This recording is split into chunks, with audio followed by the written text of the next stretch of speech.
jam nyalle ma bandam kallu gonda en gonirda salminam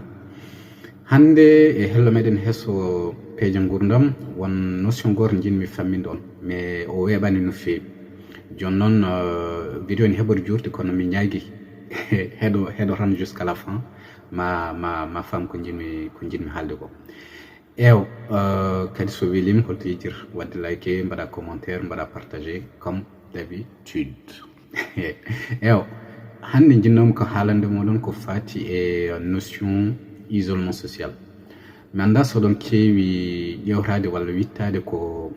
tukoɓe walla raneɓe occidentaux ji raneɓe bindi e meɗen au premier contact nde puɗɗi natodirde e rendoji ɓaleɓe afrique mais nde ɓe puɗɗoto arde meɗen ɓe neldi koɓe mbiyata moɓe inni les explorateurs, d'accord, mais min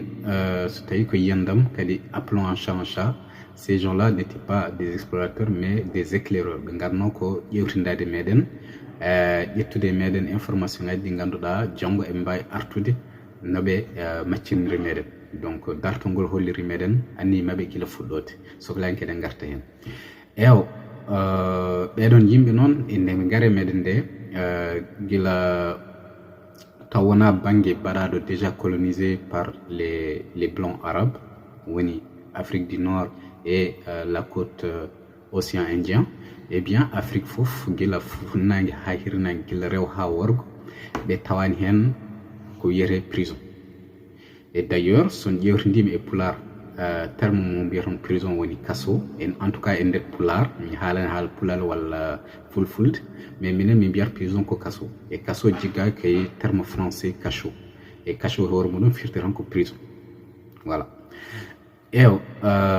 jonnon ɓe tawani prison e nder rendoji afrique, jonnon ɗum haawiɓe haawiɓe wonno jonnon ɓe jiiɗi yirde holno enen no mbaɗirta par ce que ɓe mbi quand même no wayi wade foof wona ko criminel uji ngala e meɗen, wona yimɓe ɓe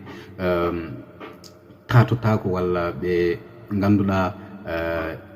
ɓe ndewani kuule walla sarɗiji rendoji ɗi mbawɗen jogade, won taariɓe hen no kewi. holno mbatten ha ɓeɗon mbaɗen ɗumen sanctionné taw en beddaki ɗumen prison, par ce que kamɓe nder Europe ko ɗum tan ɓe gandi, ɓe ganda goɗɗum ko wona prison. ew nde ɓe jangi meɗen noon ɓe tawi e rendoji meɗen notion biyeteɗo isolement social. Isolement social woni so tawi neɗɗo walla so tawi neɗɗo tan e nder rendo muɗum waɗi ko tiiɗi yafayde woni wasde rewde woni hen sarɗiji woni hen kuule